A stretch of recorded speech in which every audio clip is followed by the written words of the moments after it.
Bon bah voilà les gars, ça y est, jour 1, confinement jour 1, ça commence. Ambiance du village de pêcheurs, Alterdo, ciao.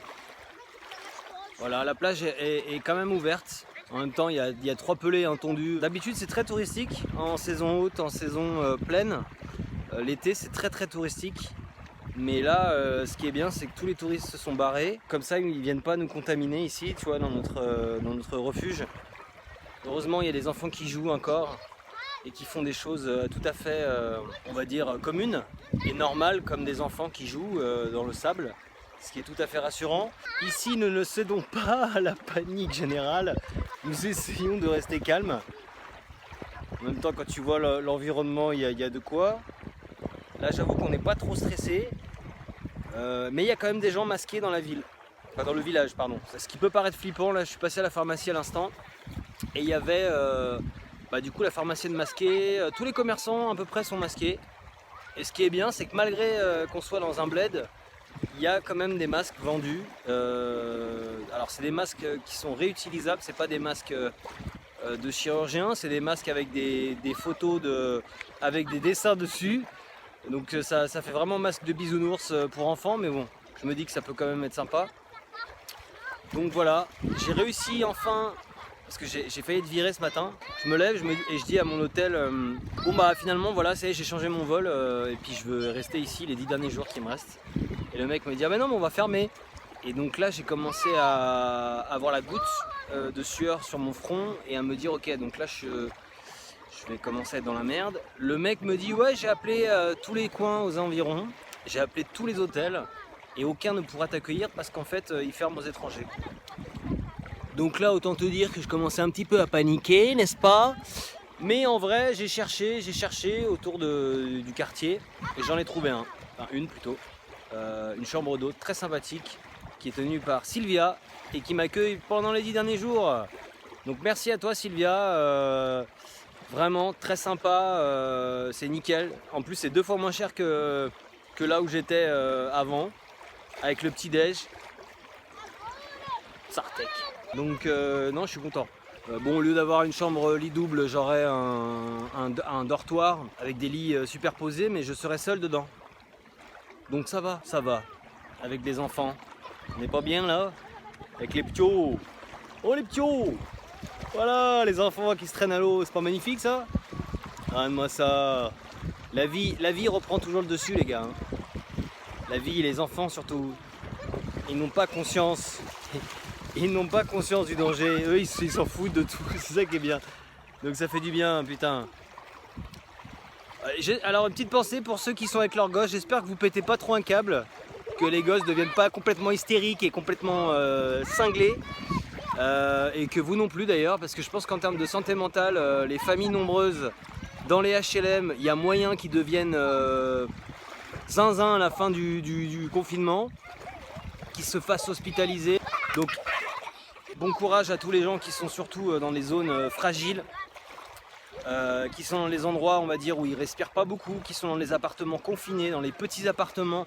Je pense aux gens qui sont en banlieue, qui sont en pleine ville, en plein Bronx et qui sont voilà, beaucoup dans des petits espaces. Et vraiment à ceux-là, vraiment beaucoup de courage, beaucoup de courage, parce que c'est pas tout le monde qui a le luxe d'avoir un appartement secondaire en province et qui peut se retrancher là-bas.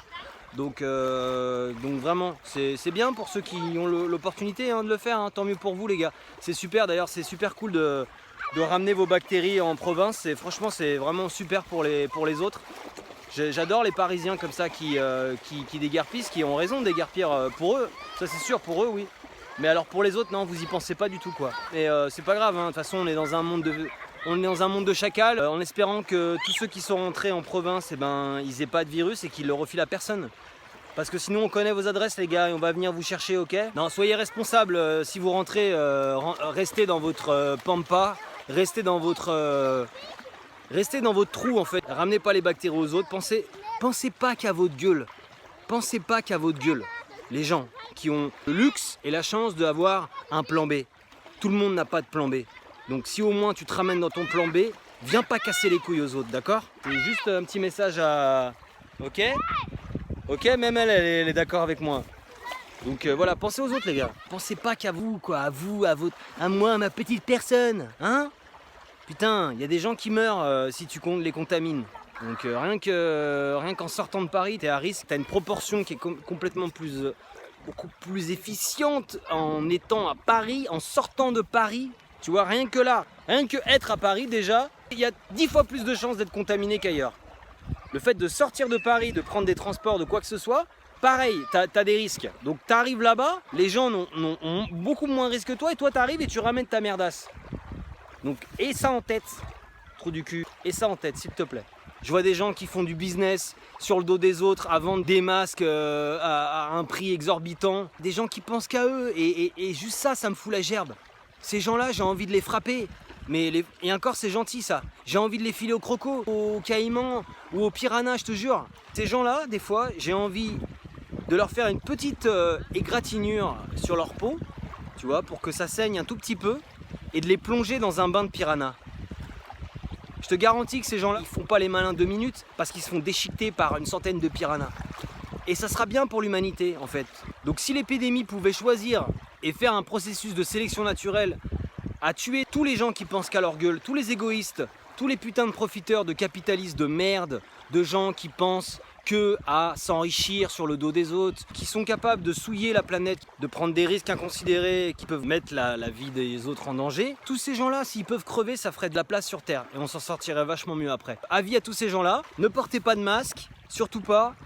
Touchez bien tous les lieux, léchez-vous les mains après. Si vous pouviez avoir le plus vite possible une toux bien grasse et vous étouffer dans votre sommeil, ça m'arrangerait. Et ça arrangerait, je pense, la planète entière. Et puis à tous les autres qui sont, on va dire, des gens normaux, responsables, concernés par le problème et qui ne pensent pas qu'à eux, qui restent chez eux, qui se désinfectent les mains, qui portent des masques quand ils sortent dans des zones à risque. Ces gens-là qui sont à peu près sains d'esprit, à vous, je vous embrasse très très fort. Je pense très fort à vous et je vous envoie plein de force, de courage, d'amour.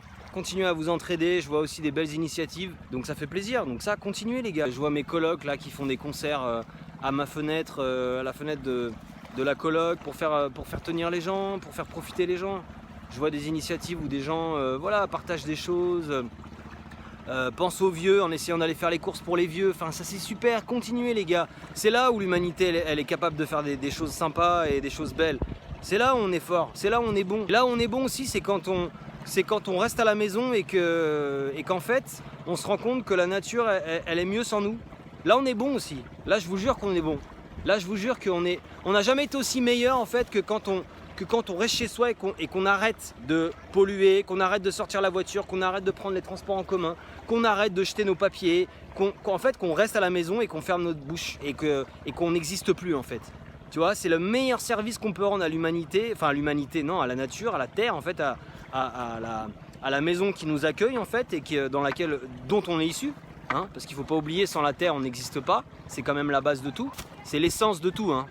Il faut vraiment avoir ça en tête en fait. Donc quand on pollue, quand on souille la terre, on souille en fait là d'où l'on vient et ce qui nous a créé. C'est comme si tu souillais ta mère, c'est comme si tu crachais sur ta mère en fait. Tu vois, la terre c'est ta mère mec. Donc tu craches sur ta mère quand tu souilles la terre, quand tu pollues. Hein, avec ton 4x4 ou autre, avec ton usine dégueulasse. Hein, à vouloir produire, faire de la thune. Tu vas faire quoi? Tu vas bouffer ta thune? Tu vas mourir avec ta thune? C'est quoi ton délire? Hein? Tu vas mourir avec? Tu vas mettre tous tes milliards là, tu vas les mettre dans ton cercueil? À quoi ça sert? Enfin bref, moi quand je vois des images là où tu vois la Seine, où tu vois des cerfs au bord de la Seine qui sortent, où tu vois des poissons qui sortent à Venise, où tu vois l'eau qui est claire. Putain, c'est des leçons en fait qui se passent de commentaires en fait. C'est juste, visuellement tu vois ça et tu te dis, mais on est des merdes en fait. La race humaine, hein, c'est de la merde. C'est de la merde, mais j'ai honte d'être un humain, sans déconner. Au-delà même des identités à dire je suis français, je suis ci, mais rien que ça c'est de la merde. Ça, oubliez les gars, on s'en bat les couilles de l'identité, je suis ci, je suis ça. Non, déjà t'es humain. Rien que d'être humain. Quand tu vois tout ce qu'on fait, quand tu vois tout ce que la race humaine fait, c'est de la merde. Avoir honte et se remettre en question, tu vois. Se dire ok, on est des grosses merdes, donc maintenant qu'est-ce qu'on fait? On continue à être des merdes ou on essaye de changer les choses? On essaye de relever la tête et devenir un peu plus humble, un peu plus concerné, un peu plus respectueux, tu vois, et un peu plus, je sais pas, glorieux en fait. Parce qu'on pourrait l'être. On pourrait l'être en consommant moins, en consommant un peu plus responsable, en étant plus concerné par ce qu'on mange, par ce qu'on achète, par nos déplacements, la manière dont on vit en fait, tu vois, tout simplement. On a le pouvoir de faire ça. Nous, déjà en tant qu'individus, et après, bah évidemment, les gens au-dessus devraient suivre. Le nombre de la population, là où il est plus nombreux, c'est dans les couches les plus basses. Donc voilà les gars, il y a un moment, on a un pouvoir, on a tous un pouvoir. Hein. Donc c'est facile de dire, moi ça me fait rire les gens quand j'entends les gens qui disent « Ah ouais mais non, mais on n'y peut rien, c'est le gouvernement. Ah mais non, mais nous on n'a pas de pouvoir à notre échelle. » Ben oui, c'est surtout seul toi dans ta pampa ou... Mais si toi tu prends conscience des choses et tu décides d'agir, et puis si tu contamines, on va dire, positivement ton voisin, et si ton voisin fait pareil, eh ben, on se tire tous vers le haut. Voilà. Mais c'est pas en attendant qu'il y ait des directions, qu'il y ait des mesures qui viennent d'au-dessus, qu'on nous prenne par la main et que le président me dise comment je dois faire pour changer les choses, comment je dois me laver les mains. T'as un gamin, t'as 5 ans d'âge mental ? Tu sais pas t'informer par toi-même ? Ce que je veux dire, c'est qu'arrêtons d'être infantilisés et de nous infantiliser nous-mêmes en se disant qu'on n'a aucun pouvoir, qu'on est de faibles petits mortels qui n'ont aucun pouvoir de décision et qui ont une épée sous la gorge. On n'a pas une épée sous la gorge, c'est pas vrai. Alors oui, nos libertés sont plus restreintes qu'à peut-être à certains moments de notre histoire, mais elles sont beaucoup plus ouvertes qu'à d'autres moments de notre histoire où là, on avait une épée sous la gorge au moindre fait et geste. Donc il y a un moment, voilà, on a un pouvoir d'action quand même, de décision, de parole, voilà, qui commence à être restreint, mais on peut faire des choses pour changer notre quotidien. Donc n'oublions pas ça, le pouvoir d'action, le pouvoir de changer, le pouvoir de décision, si tous on va vers le même sens. Et vers un sens en fait, il ne s'agit pas de débattre de est-ce qu'il faudrait, je sais pas, un peu plus de droits pour un tel ou un tel. Il s'agit juste de la survie de la planète, de la survie de notre espèce sur la planète. Je veux dire, c'est juste, il y a une base. Après, on discutera des droits de un tel, des droits de un tel, des droits de ci, des droits de ça. Est-ce que je peux copuler avec Michel ou Jean-Jacques ? On veut faire truc avec machin ou je ne sais quoi. Tu vois, après, il y a tout le monde qui veut avoir un peu plus de ci, un peu plus de ça. Oui, c'est bien les gars, c'est bien, c'est bien. Mais c'est pas le plus urgent en fait. Ça t'empêche pas de vivre au quotidien, ça t'empêche pas de respirer, de vivre. Parce que le problème, c'est que si à un moment, la planète, elle crève, en fait, on crève tous.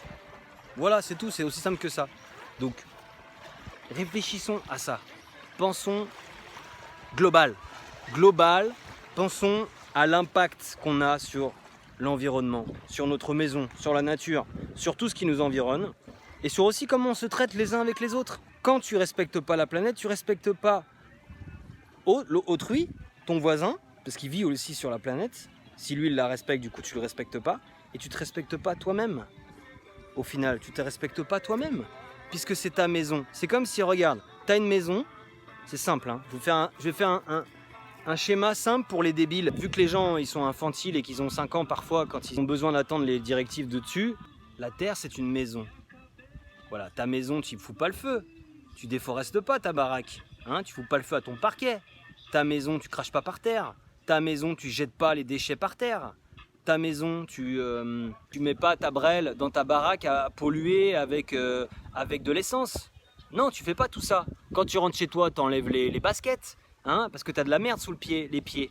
Donc tu fais attention à ta maison, tu la protèges ta maison, tu la nettoies pour qu'elle soit propre, pour qu'elle reste toujours propre, pour qu'elle soit, on va dire, aérée, saine. Voilà. Et ben ça, c'est un respect que tu as pour ta maison, mais pour toi-même aussi. Pour toi-même, mais même tout d'abord pour toi-même. Parce que tu vis dedans, c'est ton environnement. Voilà. Donc quand tu ne respectes pas la planète, quand tu pollues, quand tu participes au désagrégement de la planète, et je veux dire, il y a plein d'exemples à citer, que ce soit des gens qui sont hauts, qui sont bas, à tous les niveaux, je veux dire, tu peux, à tous les niveaux, regarde autour de toi, à tous les niveaux, tu peux avoir un impact négatif sur la planète. Rien que juste un consommateur moyen d'un pays riche, un consommateur moyen de l'Europe, un consommateur moyen des États-Unis, il pollue. Il fait du mal à la planète, il désagrège la planète. Donc tous les gens, on va dire, de l'Occident, en moyenne, c'est des gens qui font du mal à la planète. Voilà. Quand tu as ça en tête, tu te dis que tu en fais partie. Si tu regardes la vidéo, si tu es dans l'entourage, tu en fais partie. Tu fais partie de ces gens. Voilà. C'est malheureux, mais moi aussi, hein. J'en fais partie moi aussi. Voilà, donc nous on a un pouvoir. C'est pas le petit Africain dans son bled qui va avoir un pouvoir là-dessus. T'es d'accord? Parce que lui, il pollue très peu. Il a pas grand-chose. Tu vois, il a 3 francs 6 sous. Je veux dire, l'impact sur l'écologie, il n'est pas énorme. Hein, donc c'est nous les principaux responsables. Donc c'est nous qui avons la responsabilité, une plus grande responsabilité par rapport à l'échelle de la planète. Et surtout, on a les richesses et on a une puissance d'action décisionnaire au niveau des États. Donc nous, on a un pouvoir. Et donc, à partir du moment où toi, tu vas polluer, eh ben, tu vas manquer de respect à ta maison et à toi-même. Voilà. Donc réfléchis à ça. Réfléchissons à ça, tous ensemble en fait. C'est même pas, je me donne des leçons à moi-même en fait. C'est nous tous.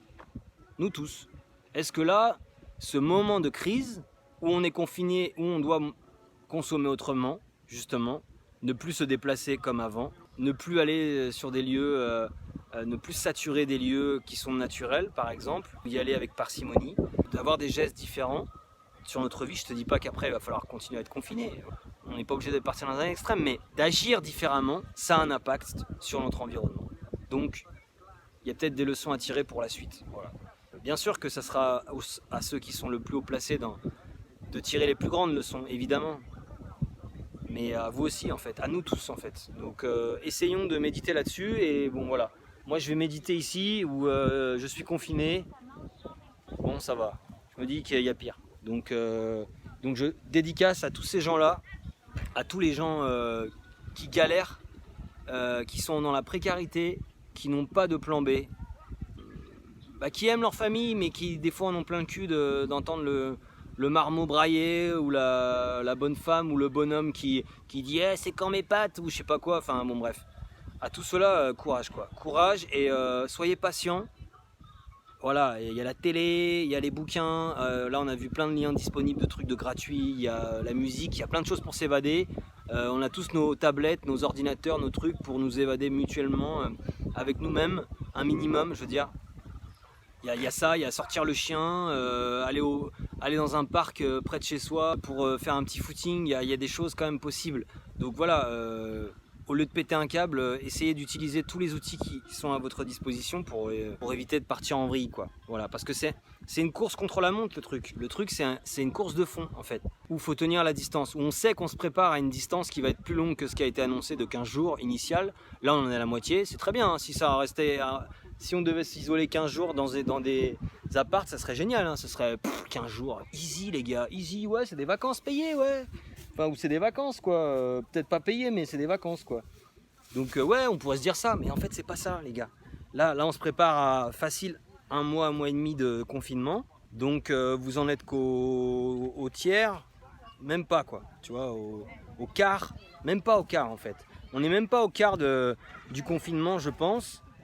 Si on est à peu près raisonnable, il faut compter mi-mai à peu près ce qu'il disait. Donc préparez-vous à ça, mentalisez en fait je pense que vous le faites déjà, hein, mais mentalisez la longueur de la chose pour faire comme un coureur de fond où tu dois gérer la distance, tu dois gérer la durée et pas le coureur sprinter qui se dit ouais ok là tac tac tac tac je suis au taquet, je suis à bloc pendant une semaine ou 2 semaines et puis après ça va être bon. Non mon gars, oublie. Et moi j'essaye de t'envoyer un peu tu vois, de ce doux bruit qui n'est pas la mer, qui est un fleuve qui s'appelle le Tapajos et qui est le confluent de l'Amazonie. Donc moi j'essaierai de t'envoyer un petit peu de réconfort, tu vois, et d'eau cristalline. L'eau est pure, hein, c'est pas du tout une eau salée, c'est une eau très très fraîche ici. Et alors ce qui est très marrant, ce qu'il faut savoir ici, c'est que là en fait, donc là c'est le village de Altar do Chao, et là en face, c'est une île en fait, en face, qui s'appelle Ilha de Amor. Voilà, c'est une île, mais qui en vrai est rattachée au village. C'est juste que là en fait le fleuve est en crue, donc si tu veux la montée, donc la partie n'est plus immergée en fait. Tu es obligé de la rejoindre en bateau. quand c'est la saison des pluies. Là, actuellement, c'est la saison des pluies. Mais l'été, en fait, tu peux rejoindre la route pour aller à l'île, justement. Et du coup, qui n'est pas une île, hein, qui est une sorte de prolongement de la terre, quoi. Voilà. Donc écoute ce doux bruit. Écoute. Si ça peut te détendre les nerfs, hein, pour éviter de frapper tes gosses. Regarde, écoute ça. Voilà, ferme les yeux et écoute ça. Écoute la mer et essaye de voir toute cette douceur qu'elle peut t'apporter, tu vois. Dans les moments où tu seras pas bien, tu écoutes ça, tu fermes les yeux et tu imagines la brise comme ça sur tes yeux, sur tes cheveux. Tu imagines que tu es loin, dans un autre monde, dans une autre dimension. Tu vois, dans un endroit paradisiaque. Tu sens les mouettes comme ça. Voilà, c'est important aussi le pouvoir de l'imagination. N'oubliez pas, l'imagination c'est ce qu'il y a de plus précieux et de plus puissant chez l'homme. Chez l'espèce humaine, l'imagination c'est un truc qu'on est les seuls à avoir. Donc n'oubliez pas ça, c'est un super outil. Imaginez ce que vous ferez après. Comment vous allez reconstruire votre vie après. Quels sont les chantiers à imaginer, tu vois. Projetez-vous dans le futur. Projetez-vous dans le présent aussi. Projetez-vous dans qu'est-ce que vous aimeriez faire dans votre vie. Qu'est-ce que vous avez atteint par exemple, je sais pas, 30 ans, 40 ans, 50 ans, 20 ans, etc. Dites-vous, vous vous dites, bon bah grosso modo il me reste peut-être tant à vivre ou je ne sais quoi, bref. Qu'est-ce que je vais faire du temps qui me reste? Ça c'est une bonne question aussi à imaginer. Qu'est-ce que je vais faire du temps qui me reste? Comment je vais l'exploiter? Rien que ça déjà, il faut plus d'1 mois et demi pour pouvoir répondre à cette question. Utilisez l'imagination, créez, lisez, cultivez-vous, reposez-vous aussi. Il y a des gens, ils font les 3-8, ils bossent comme des tarés. Et ben pour eux, c'est peut-être temps de se reposer. Voilà. Donc reposez-vous aussi. Et espérons qu'on sorte de ce truc-là la tête haute et qu'on limite un maximum la casse. Vraiment, sincèrement, je suis tout cœur avec vous et je pense à vous vraiment fortement. Ici de Alter do Chao, dans la région de Para, près de Santarém, au nord du Brésil, dans le confluent de l'Amazonie. Je pense à vous. À bientôt la France. On se voit dans 2 semaines. Dans 2 semaines, si tout va bien, si mon vol n'est pas annulé, je rentre au Bercail. Avec une certaine appréhension, je vous ne le cache pas. Mais voilà, il y a un moment, il faudra bien affronter la réalité de pleine face. Même si on commence à bien s'y confronter ici, là, avec plein de restrictions qui commencent à arriver et plein de choses qui ferment. Et j'ai failli me faire refouler aujourd'hui, là, quand même, par plein d'hôtels. Donc je sens quand même le truc monter petit à petit, doucement mais sûrement. Et je passe entre les mailles, voilà, jusqu'à un moment où je vais finir en prison juste parce que je suis français et qui pourrait être porteur de la maladie. Voilà, mais bon, à chaque fois je dis non, j'ai quitté la France fin février, il n'y avait pas encore le virus qui était propagé comme maintenant, donc je suis un peu plus safe, etc. Et les mecs sont sceptiques, quoi. Enfin certains s'en foutent, certains sont sceptiques. Donc voilà, être français c'est pas, aujourd'hui là, dans le monde, être français c'est pas terrible, hein. Tu vois, être chinois ça doit être la merde, être italien ça va être terrible. Mais être français c'est pas terrible non plus là. Je suis pas en mode je suis français, là je suis en mode j'hésite, tu vois, à le dire, quoi. Il y a des moments où je suis là en mode putain je devrais me taire, quoi. Mais je le dis parce que j'assume, tu vois, j'ai pas envie de me cacher. Mais il y a des moments où je parle espagnol, du coup pas mal de moments je me dis quand j'ai pas besoin de déclarer qui je suis, je me dis bon les gens doivent prendre pour un Argentin ou autre.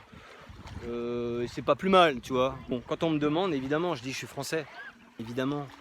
Mais voilà, aujourd'hui c'est pas le moment le plus glorieux, on va dire, de la France. Surtout quand on voit les mesures qu'on prend, quand on voit le mec qui nous dirige, comment il gère la situation et le gouvernement. Putain, tu te dis qu'on l'a élu ce mec, enfin que la majorité, entre guillemets hein, bien sûr, vous savez pourquoi, hein, vu le contexte, mais la majorité a élu ce truc. Rien que ça aussi, c'est quand je disais on devrait avoir honte d'être humain. Putain, être français aussi, c'est pas hyper glorieux aujourd'hui, hein. Putain, quand on voit tous les bouffons qu'on a élus les 3 dernières fois là, c'est chaud, hein. C'est chaud, hein. Ah, il y a un moment, putain, j'espère qu'il y a un moment, on va élire un mec, on sera fier de lui, on se dira putain, on est des bons, franchement, il a fait du bon taf. c'est un mec bien, etc. Putain, j'espère les gars, quoi. Après, tout est biaisé hein, aujourd'hui, hein. On sait bien que la politique c'est compliqué, hein, et qu'il y a plein d'intérêts qui sont au-dessus qui décident pour nous, mais j'espère un jour de retrouver un peu de fierté à avoir choisi qui je veux pour mon pays, quoi, et qui soit en conforme à des valeurs, quoi. Et pas à des valeurs, je veux dire des valeurs de base en fait, tu vois. Il n'y a pas 20 000 valeurs dans le monde, tu vois. Les valeurs de liberté, d'égalité, de fraternité, en fait, c'est les valeurs les mêmes pour tous. Donc il n'y a pas des valeurs de droite, des valeurs de gauche, gauche, droite, on s'en bat les couilles. Il y a des valeurs de base pour un être humain, en fait. Pouvoir être libre, mais ça veut dire, c'est pas la liberté, quand je dis liberté, c'est pas forcément la liberté d'entreprendre et de faire du fric sur le dos des autres, c'est la liberté de se déplacer, de se mouvoir, de pouvoir choisir, de faire un minimum de choses. Ça, c'est une liberté de base essentielle pour un être humain, en fait, tu vois. L'égalité, c'est pouvoir avoir un minimum les mêmes droits selon ta couleur, ton origine, ton machin. C'est pareil, c'est une base. Hein. La fraternité, c'est pareil, c'est pouvoir s'entraider les uns les autres et pas penser qu'à sa gueule. Mais ça, ces valeurs-là, en fait, ces valeurs de base, elles sont où? Elles existent encore aujourd'hui? Vous les voyez encore? Compliqué, hein? Compliqué quand on voit qu'on est la 37e nation en termes de liberté de la presse. Waouh! Pour la 5e puissance mondiale, c'est glorieux, hein? Ouh! Liberté, elle est où? Quand on voit les élections, comment elles ont été biaisées et aussi très influencées par le pouvoir de la presse. Quand on voit l'épouvantail Le Pen qui arrive à chaque fois et tu mets une chaise face à lui, il est élu, voilà, tu vois que tu dis que c'est pas vraiment ça la liberté. C'est pas vraiment ça la liberté. J'en parlais avec des Américains qui me disaient que Trump avait été élu grâce aux grands électeurs qui sont pas représentatifs, enfin c'est pas représentatif du nombre de personnes. Ça c'est pas la liberté. Déjà ça c'est une valeur de base, elle n'est pas respectée. L'égalité, on voit qu'elle est mise à mal souvent, que selon si tu es noir, blanc, d'une couleur, si tu es une femme ou si tu t'as pas forcément les mêmes droits, le même salaire, les mêmes ouvertures, les mêmes opportunités, que si tu sors d'une grande école ou si, si tu viens d'une famille plus ou moins aisée ou autre. Donc ça, c'est pas l'égalité, c'est pareil, hein, c'est pareil, c'est biaisé, hein, les gars, je suis désolé, hein, même dans un pays comme le nôtre. Elles sont assez biaisées hein, quand on voit le système éducatif. Et la fraternité, bah franchement, quand on voit le monde quand on voit le monde capitaliste comme il est, tel qu'il est, la fraternité, voilà, non, ça n'existe plus. En fait, ça existe quand il y a du foot. Alors là, on fraternise. Alors là, il y a là, il y a 1 million de personnes dans les rues de Paris qui sont ensemble et qui crient la Marseillaise. Et j'étais là, hein, moi le premier. Hein. Et tu te dis, ah ouais, là, on fraternise, voilà, pour un ballon, quoi. Voilà. On fraternise pour un ballon ou vraiment quand on est dans la merde et qu'on va crever, quoi. Voilà. Enfin, on va dire la moitié de la population fraternise parce que l'autre moitié qui veut s'enrichir sur le dos de la crise. Mais voilà, oui, il y a une partie là à ce moment-là qui fraternise. Mais c'est terrible quand même de se dire ça. On fraternise quand il y a un ballon, quand il y a un jeu autour d'un ballon et quand on est sur le point de crever, où on n'a pas d'autre choix que de fraterniser. Mais sinon, on fraternise pas. En vrai. Donc, réfléchissons à ça, tu vois, à ces valeurs de base qui sont valables pour tout le monde et qui sont valables pour tout le pays. Peu importe que tu sois riche, pas riche, de droite, de gauche, blanc, noir, jaune, beurre. Je m'en bats les steaks. Les valeurs de base essentielles, où elles sont? Où elles sont, les gars? Donc pensez à ça. Où sont nos valeurs? Quelles sont nos valeurs? Qui est capable le plus de les représenter? D'ailleurs, est-ce qu'il existe? Est-ce qu'un jour il existera? Est-ce qu'un jour on pourra le mettre à la tête du pays? Est-ce qu'un jour on pourra faire avancer les choses? Ou peut-être il faudra se défaire de ce système-là qui ne fonctionne plus, qui est sclérosé? Réfléchissons à tout ça, les gars. Et un jour agissons, enfin un jour non, très prochainement là, agissons dans ce sens-là, quoi. Et puis ça passe par l'éducation, hein. Ça passe déjà par éduquer ses gosses hein, aussi, hein. N'oubliez pas ça, ça c'est une base aussi. Éduquer ses gamins, quoi, putain. Ça c'est un combat à mener aussi, hein. Voilà. Quand vous faites un gamin aussi, pensez à ça. Dites-vous que je fais pas un gamin de plus sur Terre juste pour créer du nombre. Pourquoi je le fais? Pour quelle raison? Quel impact ça va avoir sur la planète? Quel impact ça va avoir sur la société? Quel impact ça va avoir sur moi, ma famille, mon quartier, les professeurs qui vont s'occuper de mon gamin, les éducateurs qui vont s'occuper de lui, le monde en général en fait, quel impact ça va avoir et qu'est-ce que je vais lui apporter à ce gamin. Et est-ce que ça va faire progresser le monde ou au contraire le faire régresser? Voilà. Ça c'est une question aussi à méditer. Voilà. Quand on fait un gamin, on n'est pas juste une poule pondeuse qui fait juste un gamin parce que c'est mon instinct reproductif. Alors oui, on est des animaux, mais pas que. Voilà. Donc ça serait bien de réfléchir à ça aussi. Je fais un enfant, mais qu'est-ce que je vais lui apporter? Et qu'est-ce que ça va apporter au monde? Pose-toi juste ces deux questions, je te jure que rien qu'en se les posant, tu vas voir que tu vas faire avancer le schmilblick, voilà, du monde, je te jure. Questionnons-nous les mecs, éducation, grosse base, gros chantier. Valeurs, les valeurs, l'éducation, l'environnement, notre responsabilité dans tout ça. Si on arrive à prendre ce mois et demi là, de confinement pour penser à toutes ces questions-là, franchement, on a fait un pas de géant. Ça sera un petit pas pour l'homme, mais un grand pour l'humanité, je vous le garantis. Je vous le garantis. Je me taille les veines si c'est pas le cas. Si tout le monde ne pense pas à ça et ça fait pas avancer le schmilblick, je me taille les veines pour vous, sans problème. Sans problème. Donc voilà, pensez-y. Pensez-y, merci pour vous, merci pour les autres. Mais tout d'abord, merci pour vous. Parce que si vous pensez à toutes ces choses-là, ça va sauver, ça peut aider, ça peut faire avancer le schmilblick collectif, mais même votre schmilblick à vous. C'est ça qu'il faut penser. C'est comme les entraîneurs de foot quand ils disent aujourd'hui, quand on voit le foot, les joueurs ne pensent qu'à leurs stats et à marquer des buts ou à eux-mêmes en fait, tu vois, et à faire une belle action pour eux-mêmes, pour pouvoir faire monter son salaire, pouvoir aller dans un grand club par la suite, etc. etc. Et j'entendais un entraîneur qui disait, mais si tu penses collectif et que tu regardes ton partenaire à qui tu vas faire la bonne passe, à qui tu vas jouer pour l'équipe, mais en fait tôt ou tard, à un moment donné, et même peut-être dans l'immédiat, ça va être profitable à toi aussi. Puisque si toi tu regardes ton partenaire, que tu lui fais la passe, quand lui il aura l'occasion de le faire, il fera la passe pour toi aussi. Et oui. Alors que si tu penses qu'à ta gueule et que tu pars tout seul au but et que tu tires, si tu le mets, tant mieux. Si tu le mets pas, le mec aura la rage. Et surtout, le mec se dira, c'est un putain d'égoïste. Donc quand moi j'ai le ballon, je lui fais pas la passe. C'est simple en fait, tu vois. Quand tu donnes, tu reçois. Il y a un moment, c'est un processus.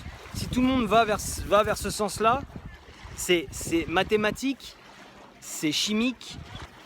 C'est évident en fait, voilà, c'est évident. Comme le monde aujourd'hui fonctionne, t'en as un petit nombre qui donne et la plupart qui se gavent sur le dos et qui profitent. Ah oui, ça marche pas. Non, ça c'est sûr, ça marche pas. Après, tu donnes plus. En fait, c'est un cercle vertueux la vie, hein. C'est aussi simple que ça, quoi. Donc voilà, bref, je vais arrêter parce que là, ça fait 40 minutes. Là, je pense que j'ai perdu tout le monde en route. Donc, je vais arrêter et je vous souhaite bon courage et bonne continuation pour tout. Et je pense à vous. Et voilà, essayez de faire au mieux en fait, de faire au mieux, mais de réfléchir et d'aller dans le meilleur sens pour vous et pour les autres, quoi. Voilà. Allez, à bientôt, gros bisous, soyez forts, lâchez rien.